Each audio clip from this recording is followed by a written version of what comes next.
Pekan ini publik kembali dikejutkan dengan penangkapan Bupati Pekalongan Fadia Arafik dalam OTT KPK di Semarang, Jawa Tengah. Fadia jadi tersangka dugaan korupsi pengadaan barang dan jasa di lingkungan Pemkab Pekalongan. Deputi Penindakan dan Eksekusi KPK Asep Guntur Rahayu mengungkapkan peristiwa bermula saat suami Fadia, Miktarudin Ashraf Abu, yang juga anggota DPR RI, dan anaknya Muhammad Sabik Ashraf, yang juga anggota DPRD Pekalongan, membuat perusahaan PT Raja Nusantara Berjaya. KPK mengungkap perusahaan itu menerima total 46 miliar rupiah dari kontrak dengan Pemkab Pekalongan. Dari 46 miliar rupiah itu, 19 miliar rupiah dinikmati oleh keluarga Bupati. Dalam pemeriksaan intensif yang dilakukan, FAR menerangkan bahwa dirinya berlatar belakang sebagai musisi, ya bukan seorang birokrat. Ini yang disampaikan oleh saudari FAR. Serta dengan demikian, saudara FAR tidak memahami hukum dan tata kelola pemerintahan daerah. FAR mengaku urusan teknis birokrasi diserahkan kepada sekretaris daerah, sementara dirinya lebih banyak menjalankan fungsi seremonial di lingkungan Kabupaten Pekalongan. Itu yang disampaikan oleh saudari FAR pada saat memberikan keterangan. Hal ini tentunya bertentangan dengan asas presumptio aures de iure, teori fiksi hukum. Terlebih FAR adalah seorang bupati atau penyelenggara negara selama 2 periode, serta 1 kali menjabat sebagai wakil bupati periode 2011-2016. Litbang Kompas menghimpun data dari Komisi Pemberantasan Korupsi. Datanya menunjukkan sejak pelantikan kepala daerah di tahun 2025, sudah ada 8 kepala daerah yang terjaring operasi tangkap tangan. Korupsi yang acap kali bermula dari godaan gratifikasi dan suap memang menjadi tantangan bagi kepala daerah. Data lain dari KPK menunjukkan hingga Desember 2025 ada 5.824 objek gratifikasi yang dilaporkan dengan nilai total 16,4 miliar rupiah. Dari jumlah itu, nilai yang sudah ditetapkan menjadi milik negara senilai 11,3 miliar rupiah atau hampir 70% dari laporan yang masuk. Dari jenis gratifikasi, yang paling dominan dilaporkan adalah uang, voucher, logam mulia, atau alat tukar lainnya. Data lain menunjukkan sebanyak 1.100 perkara gratifikasi sudah ditindak oleh KPK dari tahun 2005 hingga 2025. Meski jumlahnya fluktuatif setiap tahun, puncak penindakan terjadi pada 2018 sebanyak 169 perkara, disusul pada 2019 dengan 119 perkara. Setelahnya, tren penindakan cenderung turun. Pada tahun 2020 terdapat 55 perkara gratifikasi yang ditindak, sebanyak 65 perkara di 2021, 100 perkara di tahun 2022, turun jadi 85 perkara pada 2023, 63 perkara pada 2024, dan 48 perkara di tahun 2025. Tim Liputan, Kompas TV.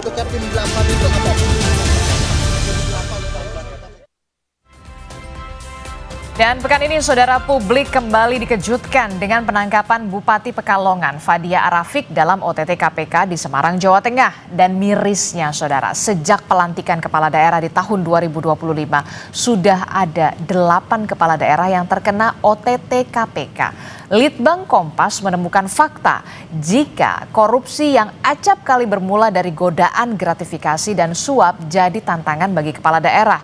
Kita akan bahas soal ini bersama dengan peneliti Litbang Kompas, Mas Yohan Wahyu, dan juga ada peneliti dari Pusat Kajian Anti Korupsi atau PUKAT UGM, Bung Zainur Rohman. Selamat pagi. Assalamualaikum Bapak-Bapak.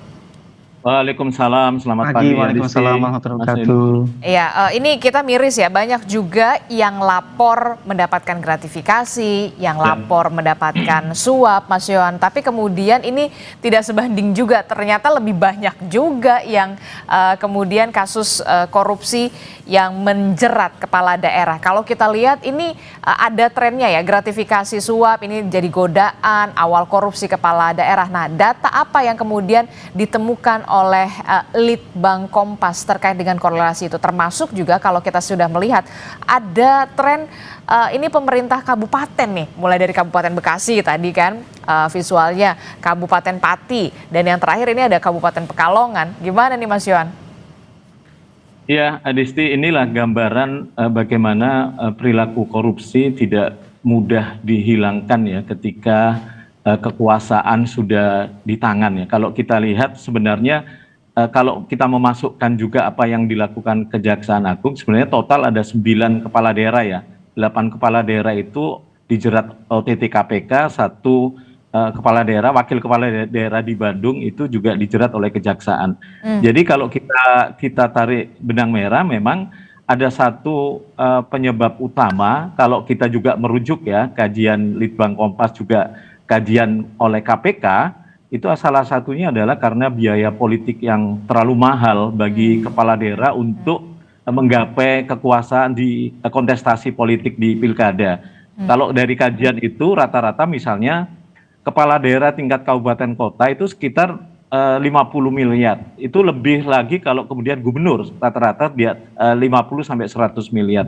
Nah, kalau kita bandingkan dengan pendapatan resmi misalnya ya oleh kepala daerah yang menjadi resmi oleh negara, itu kan kurang lebih 5 miliar ya kabupaten kota dalam satu periode. Jadi bisa dibayangkan Adisti ketika proses elektoral mereka membutuhkan biaya politik yang mahal, padahal secara insentif yang mereka dapatkan sebenarnya jauh dari itu. Nah, ini yang kemudian banyak celah yang menjadikan kepala daerah dengan kewenangan yang didapatnya, dengan akses yang dia kuasai, akses politik yang dia kuasai, terutama terhadap akses anggaran, ini yang menjadi celah bagaimana kemudian praktek-praktek korupsi dan suap itu menjadi sesuatu yang wajar. Bahkan publik kita, kalau kita baca dari hasil survei Kompas di November 2025, itu sebenarnya nggak kaget kalau kepala daerah itu melakukan korupsi. Jadi ini menarik ya, hampir 70% respondennya mengatakan biasa saja karena sudah bisa ditebak kepala daerah korupsi itu ya wajar dalam tanda kutip ya, karena sudah seringnya. Jadi responden sudah menormalisasi begitu ya Mas Yohan ya? Mungkin karena kebiasaan ya berita-berita kepala daerah itu identik dengan korupsi ya lebih ke tidak kaget gitu ya. Tapi menormalisasi tidak, karena memang ada satu pertanyaan, jika kepala daerah terjerat korupsi dan selama ini dia berprestasi, apakah prestasinya itu tetap diakui oleh responden? Tidak. Jadi hampir 60% responden itu mengatakan tidak bisa diakui, ternyata karena mereka korupsi. Jadi bisa dibayangkan korupsi itu menjadi alat ukur keberhasilan seorang kepala daerah. Ketika dia sudah berprestasi, sudah membangun wilayahnya gitu ya, tapi ketika dia terbukti terjerat korupsi, apa yang sudah dia raih itu hapus begitu saja karena mereka korupsi. Itu bagaimana publik di satu sisi mereka tidak kaget kalau ada kepala daerah korupsi, tapi di sisi yang lain mereka tidak menormalisasi sebenarnya. Jadi mereka melihat korupsi ini menjadi alat ukur apakah seorang kepala daerah itu berhasil atau tidak. Ketika secara integritas dia bermasalah, itu rekam jejak dia itu terhapus semua, terutama prestasi-prestasi yang dia lakukan nih. Nah, ini yang menarik Adisti, karena beberapa dari 9 atau 8 kepala daerah yang dijerat KPK. Sebagian besar memang kalau kita merujuk data KPK juga hasil survei penilaian integritas, itu memang sebagian besar itu wilayahnya rentan untuk terjadi penyelewengan gitu ya. Kalau berdasarkan survei penilaian integritas, hanya 2 yang relatif terjaga ini kategorinya sudah tinggi gitu ya, tidak rawan gitu. Nah, ini salah satunya adalah di Pekalongan yang nilai survei penilaian integritasnya itu sudah 80 angkanya, itu masuk kategori terjaga. Itu pun terbukti kan, masih saja terjadi korupsi. Jadi memang upaya-upaya pencegahan seperti halnya yang dilakukan KPK dengan survei penilaian integritas itu memang positif, tapi tidak kemudian menafikan mata kita bahwa wilayah yang terkategori terjaga pun potensi korupsi tetap terjadi gitu. Oke, ini miris sekali begitu ya. Responden kita bahkan 70% mengaku tidak kaget lagi ketika kemudian kepala daerah ini korupsi begitu ya. Tentu ini mencoreng sekali begitu warga yang memang sudah punya kepercayaan, menaruh kepercayaan, memberikan suaranya pada saat itu pilkada untuk bisa kemudian menyerahkan daerah mereka begitu untuk bisa dibangun, dikelola, tapi kemudian nyatanya malah ada aksi-aksi korupsi semacam ini. Bung Zainur Rohman, Anda sepakat memang betulkah biaya politik yang sangat tinggi pada saat kontestasi kepala daerah ini juga menjadi faktor utama mengapa kepala daerah ini melakukan korupsi begitu ya, terjerat kasus korupsi dan dalam tanda kutip ya mau gak mau harus balik modal? Ya Mbak Adisti, tentu dari berbagai penelitian high cost politik itu menjadi salah satu faktor ya. Tetapi kan faktor-faktor itu tidak tunggal. Ada faktor-faktor lain yang menyebabkan kenapa korupsi di daerah terus berulang. Salah satunya adalah absennya pengawasan ya. Tidak ada pengawasan yang efektif terhadap penyelenggaraan pemerintahan di daerah. Apalagi kalau ada politik dinasti di sana. Anaknya anggota DPRD, suaminya adalah politisi yang sudah lama beroperasi di daerah itu. Keluarganya memegang bagaimana pengelolaan pemerintahan di daerah, termasuk dari sisi juga aspek bisnis, mengatur pengadaan barang dan jasa. Jadi nggak ada check and balances, fungsi kontrol nihil, sehingga kekuasaan itu cenderung digunakan untuk memperkaya diri sendiri secara melawan hukum. Jadi ini memang kompleks. Yang kedua Mbak Adisti, yang saya ingin komentari adalah apa sih yang menjadi penyusun atau yang menyebabkan terjadinya high cost politik ya. Saya lihat dua paling besar, itu yang pertama adalah vote buying Mbak Adisti. Betul ada kebutuhan untuk menyuap pemilih dalam bentuk serangan fajar, amplop sembako gitu ya. Tidak bisa sekadar kesalahan itu diletakkan kepada pemilihnya. Ada yang kedua, faktor kedua Mbak Adisti, yaitu kepala daerah ketika mereka berkontestasi juga banyak mengeluarkan modal politik dalam bentuk kandidasi buying Mbak Adisti, yaitu membeli perahu untuk pencalonan. Kepada siapa mereka membeli? Memberi dukungan itu kepada parpol atau gabungan partai politik. Mereka butuh tanda tangan ketua umum dan sekjen.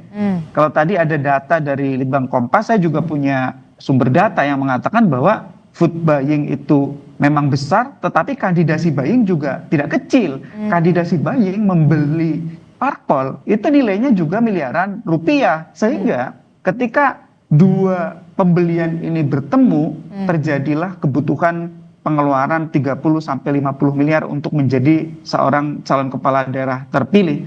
Nah itu kemudian menyebabkan mereka berupaya untuk mengembalikan modal atau memupuk kekayaan untuk kontestasi berikutnya di level yang lebih tinggi. Atau juga untuk memodali anggota keluarganya berkontestasi. Kalau dia adalah bupati, dia memodali anaknya untuk nyalon di DPRD, memodali suaminya untuk berkontestasi di DPR RI misalnya. Jadi menurut saya ini memang sangat kompleks dan tidak tunggal faktor penyebabnya, sehingga juga perlu penyelesaian masalah sesuai dengan karakteristik faktor-faktor penyebabnya. Mbak Adisti. Oke, harus ada penyelesaian masalah sesuai dengan karakteristik permasalahannya. Jadi bagaimana kemudian agar celah-celah semacam ini begitu ya, walaupun saya bisa mengatakan ya klise begitu, supaya ini nggak terulang lagi, nggak ada celah-celah lainnya begitu. Ya, yang pertama dari sisi desain politik. Ini kan sekarang elit-elit kita menawarkan kepada rakyat untuk pemilihan kepala daerah secara tidak langsung, tetapi oleh DPRD. Saya pertanyakan usulan itu Mbak Adisti, kenapa? Karena sekarang pun dengan pemilihan langsung, parpol itu minta jatah kepada para calon dalam bentuk kandidasi buying. Nilainya saya dengar bahkan ada yang mencapai bukan miliaran, puluhan miliar.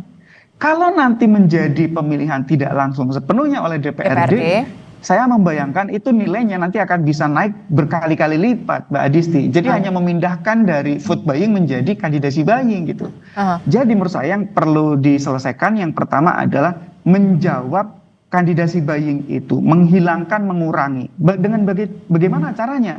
Yaitu ancam dan tegakkan ancamannya terhadap parpol yang menerima atau meminta pemberian dari calon kepala daerah.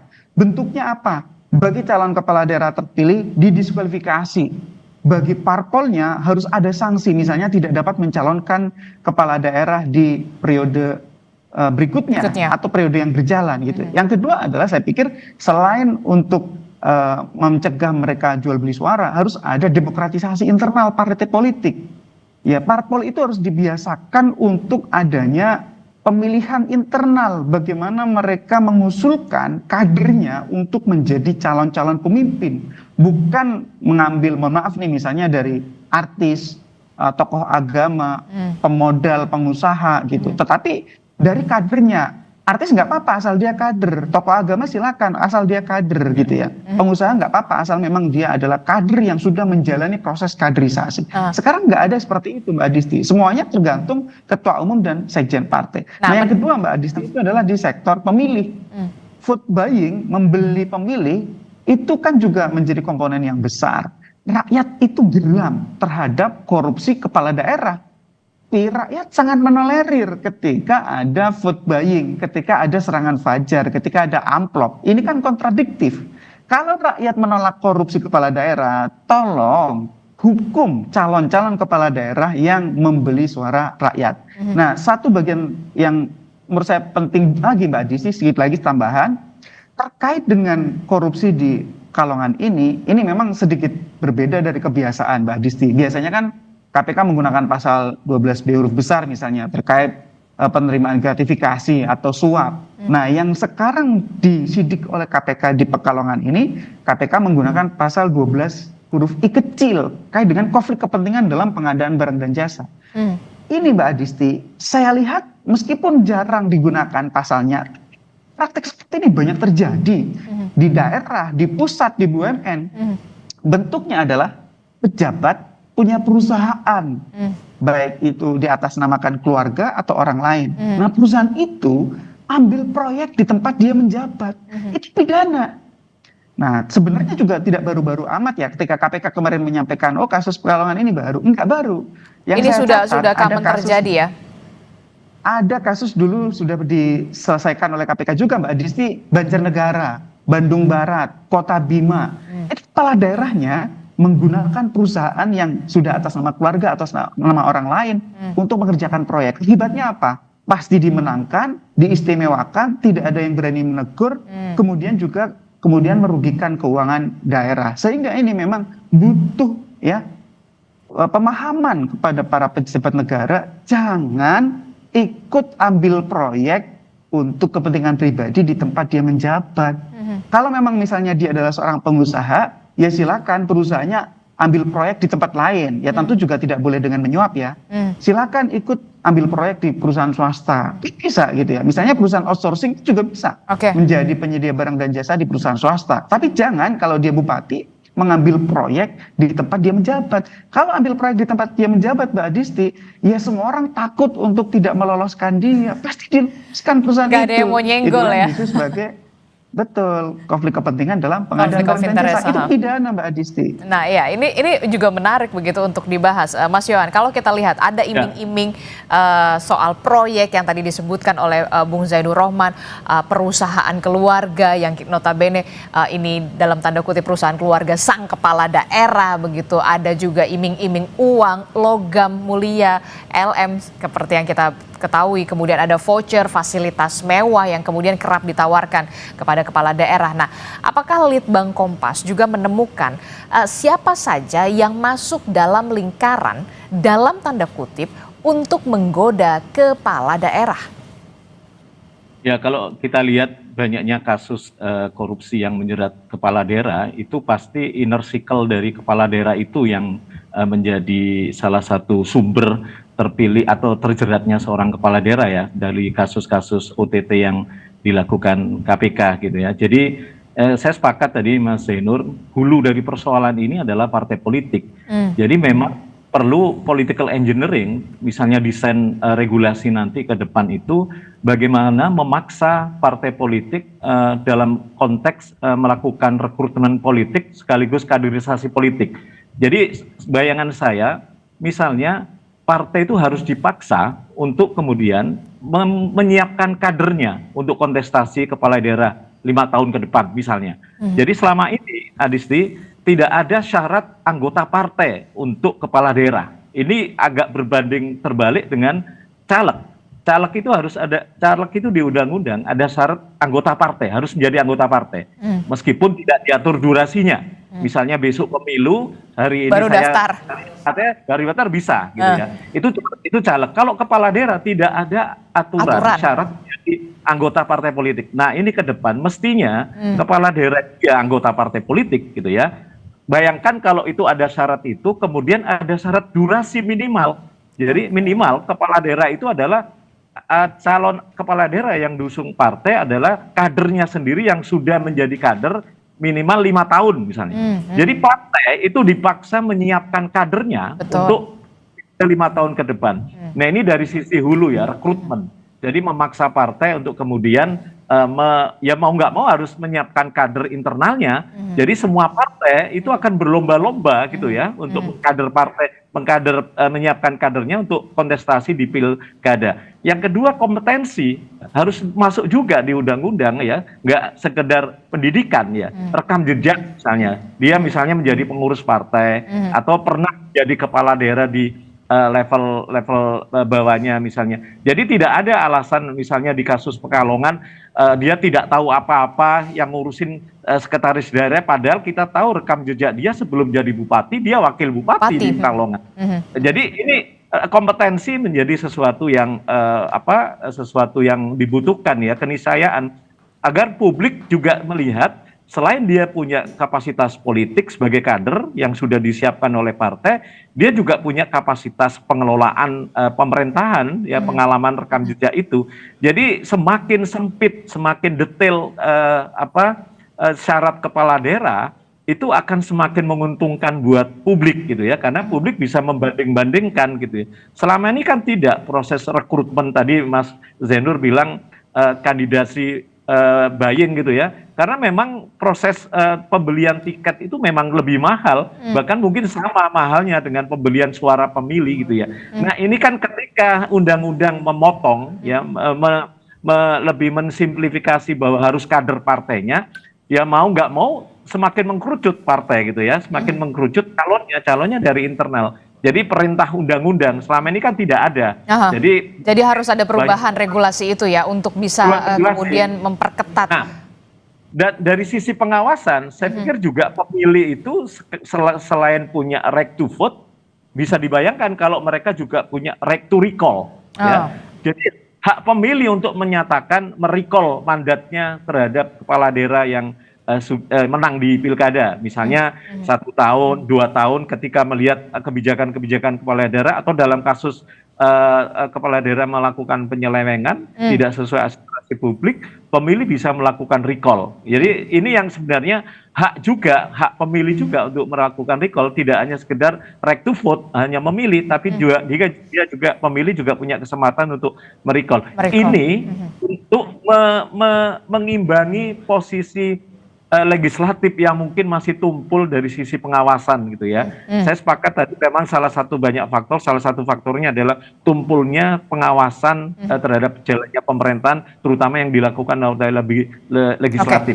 Jadi karena kan syarat pencalonan itu misalnya 20% sampai 25% kursi legislatif, itu mereka akan menguasai parlemen, ya otomatis fungsi pengawasan menjadi tumpul. Tapi kalau ini diimbangi dengan right to recall bagi pemilih, ini sedikit banyak menyeimbangi gitu ya, meskipun nanti di undang-undang mungkin bisa diatur persyaratannya, tidak mudah memang right to recall, tapi setidaknya pemilih punya hak untuk merecall pemimpinnya yang dianggap sudah menyeleweng dari janji-janji politiknya gitu. Nah, bagaimana Bung Zainur Rahman, Anda melihat itu tumpulnya pengawasan bisa diimbangi dengan hak warga masyarakat mereka di sana untuk bisa merecall pemimpinnya ketika memang sudah tidak on the track, termasuk juga soal partai politik, ada regulasi yang harus kemudian dibenahi soal rekrutmen kepala daerah, jangan sampai kemudian asal popularitasnya saja besar kemudian dicomot begitu ya, tanpa ada penggemblengan di partai politik yang kemudian memilihnya, termasuk juga soal saya miris begitu ketika kemudian yang di kasus Pekalongan ini beliau pernah menjadi wakil bupati tapi kemudian kesaksiannya beliau hanya menjalankan kegiatan seremonial, soal fungsi dan segala macam sebagai kepala daerah ini dijalankan oleh sekretaris daerah. Ini sungguh miris sekali. Ya, yang pertama terkait dengan kaderisasi ya. Saya setuju ya bahwa parpol itu tidak bisa lagi asal comot. Parpol harus menggunakan mekanisme kaderisasi yang baik, berjenjang, yang kemudian terukur. Tidak bisa kemudian seorang kepala daerah itu adalah orang yang tidak memiliki kemampuan untuk memimpin gitu. Nah, yang kemudian sekarang kita lihat di kasus Pekalongan ini, beralasan bahwa dia tidak tahu, padahal dia adalah seorang dokter hukum gitu. Yang kedua terkait dengan pengawasan. Pengawasan yang tumpul di Pekalongan itu karena menurut saya kuatnya politik dinasti di sana. Tetapi itu bukan kemudian menjadi penghalang ketika publik berpartisipasi dalam pemberantasan korupsi, termasuk misalnya melaporkan kepada KPK ketika ada dugaan terjadinya tindak pidana korupsi. Yang kedua adalah peran pers yang juga sangat penting untuk mengungkap bagaimana jalannya pemerintahan di sana gitu. Nah, sedikit lagi Mbak Adisti, menurut saya ini KPK juga perlu membuat efek jera gitu ya. Yang pertama, keluarganya yang terlibat harusnya juga dijerat. Dengan pasal apa? Pasal penyertaan gitu ya. Jadi memang dia bukan seorang penyelenggara negara yang sedang dalam kondisi konflik kepentingan, misalnya suami dan anak, tetapi dia turut serta dalam tindak pidana itu ya, sesuai dengan pasal 20, 21 di KUHP nasional, itu mereka termasuk pelaku penyerta gitu ya. Di pasal 21 di sana dikatakan kalau ikut memberikan bantuan terhadap melakukan pidana, itu juga dapat dipidana. Yang kedua Mbak Adisti, korporasinya Mbak Adisti, ini juga perlu dijerat secara pidana gitu ya. Tidak bisa kemudian korporasinya itu dibiarkan begitu saja melenggang, padahal korporasi itu digunakan untuk melakukan pidana dan telah memperoleh banyak sekali keuntungan selama ini Mbak Adisti. Nah, yang ketiga adalah KPK perlu menggunakan pendekatan TPPU, tindak pidana pencucian uang. Semua aliran uang hasil korupsi ini harus dapat dirampas dan dipulihkan, dikembalikan kepada negara agar siapapun yang menikmati hasil korupsinya tidak dapat menikmati gitu ya. Kalau itu sudah digunakan untuk kepentingan pribadi, ya mereka harus mengembalikan dari uang pribadinya. Sehingga menurut saya ini kasus Pekalongan ini harusnya menjadi pembelajaran untuk yang kesekian kali dari sisi konflik kepentingan dalam pengadaan barang dan jasa. Karena ini menjadi modus yang umum gitu ya. Cara untuk menguruk keuntungan oleh para pejabat salah satunya adalah dengan membuat perusahaan bayangan yang perusahaan itu ikut dalam pekerjaan pengadaan barang dan jasa yang kemudian keuntungannya itu digunakan untuk kepentingan-kepentingan politik. Jadi Mbak Adisti, saya lihat ini momentum yang baik bagi KPK untuk menunjukkan kepada semua pejabat penyelenggara negara agar mereka hati-hati di dalam menjalankan kekuasaan kewenangannya. Dan yang kedua, bagi Republik Indonesia sangat penting untuk melakukan perubahan terhadap undang-undang paket politik, undang-undang parpol, undang-undang pemilu Mbak Adisti, agar itu tadi bagaimana kaderisasi, bagaimana kemudian juga pengambilan keputusan di internal, bagaimana penegakan kode etik, itu bisa berjalan Mbak Adisti. Tidak seperti selama ini semuanya ditentukan dengan popularitas atau dengan kapasitas kapital modal gitu ya. Sehingga ini sebenarnya tahun-tahun yang sangat menentukan apakah Indonesia bisa memperbaiki diri atau kembali terjerembab kepada persoalan yang sama terus-menerus, yaitu korupsi politik. Mbak Adisti. Oke, ini kita akan lihat bagaimana kemudian KPK tidak hanya soal menjerat bagaimana sang kepala daerah, tapi juga orang-orang penyertanya, termasuk juga soal aliran dana yang kemudian bisa dijerat dengan dugaan TPPU. Terima kasih peneliti Pusat Kajian Anti Korupsi Pukat UGM, Bung Zainur Rahman telah bergabung bersama kami, dan juga ada peneliti dari Litbang Kompas, Mas Yohan Wahyu telah juga bergabung bersama kami. Sehat selalu Bapak-Bapak, Assalamualaikum, selamat pagi. Waalaikumsalam, selamat pagi. Saudara, informasi penting lainnya masih akan kami hadirkan usai jeda. Pemerintah akan mengevakuasi